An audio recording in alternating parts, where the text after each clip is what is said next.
possession et un rythme impressionnant du Paris Saint-Germain depuis le début de la saison.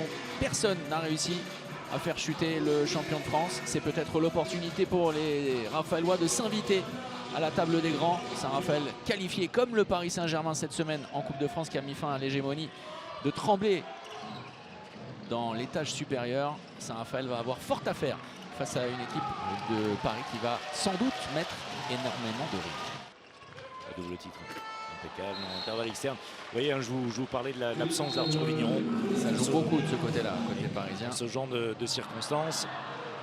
Ballon perdu et l'opportunité. Ferran Solé à la course. Ça, c'est une très belle passe intelligente parce qu'il a vu Adrien Dipanda qui avait fait l'effort défensivement de venir dans l'entraide avec Nick Enigman. Et Paris revient à 7 partout. Et de côté, Adrien Dipanda, ils ont raison de jouer rapidement les engagements, les Raphaëlois. On le sait, ils sont capables de jouer de cette manière-là, désormais, depuis maintenant de nombreux... Oh là là là là là là, la violence, le choc. Oh là, attention, le bon retour, le très bon retour de Luc Steins. Oui, mais alors, il a une grosse faute sur Drévi Pacha de la part de Kent Robin Tennessem. Clairement pas du tout sanctionné. Il y en a de partout, dans tous les sens. Ouais, il faut absolument reprendre les choses en main. Ça va créer beaucoup de frustration, énormément de frustration sur un désaccord total de la part du banc raphaëlois qui est debout, qui est en train de pester. Nouvelle perte de balle, Nicolas Karabatic avec Drévi Pacha. L'arrêt d'Andreas Palika à nouveau. Cette séquence complètement folle avec Mathieu Gréby au premier poteau, plus 3. Cette dernière minute était complètement insensée. La course de Luc Steins, la mobilette. Luc Steins entre les jambes de Rangel Darosa. Et le plus gros écart, François-Xavier, depuis le début de la rencontre, plus 4. Randy, la passe à l'opposé avec Ferran Solé. Et l'arrêt de Rangel Darosa pour clôturer cette première période. 23-20 en faveur de Paris.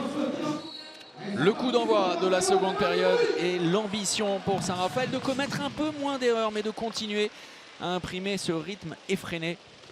Ils l'ont bien fait pendant une grande partie de la première période. Reste désormais à essayer d'endiguer les assauts répétés de Parisiens inspirés ce soir. Tony Truant, puissant et rapide. Balle à la guerre, Camille Chipsac tenu par Nick Enigman. Oh, superbe derrière. Dans le dos de Johan Maresco pour l'Espagnol. Un peu trop haute la défense raphaëloise. Oui, je vous confirme effectivement moins de rythme, moins fringant. Alors ça marque encore beaucoup, hein, mais c'est un petit peu moins dans tous les sens. Les bras levés, la preuve, hein, c'est que c'est assez rare. Voilà. Superbe facilité. Mike Brasler sur un tir comme ça hors secteur parce qu'il a dépassé la moitié du terrain. Au premier poteau, il faut énormément de qualité technique et de puissance. Et des forces vives pour Saint-Raphaël, pour essayer de perturber d'une autre manière les Parisiens. On pourrait passer à plus 6 hein, sur cette... Oh là là, mon Dieu.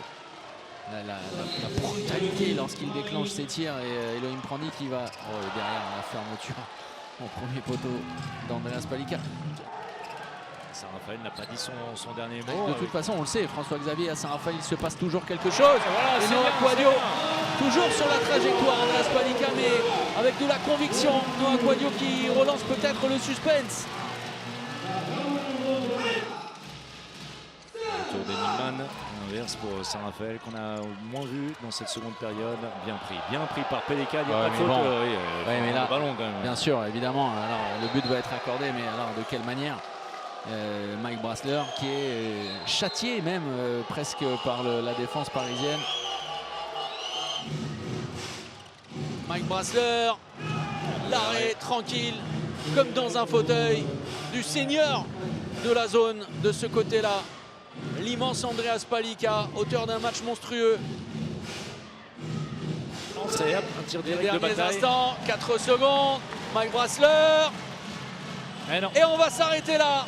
38, 45 buts inscrits par une équipe monstrueuse, impressionnante, fantastique du Paris Saint-Germain qui met la main sur ce match après avoir imposé un rythme effréné qui reste invaincu. Victoire après victoire et qui continue à être seul leader du championnat de France. Saint-Raphaël a montré un magnifique visage, mais ça n'aura pas suivi. Et ça n'aura pas été suivi de réussite face à l'Armada du Paris Saint-Germain.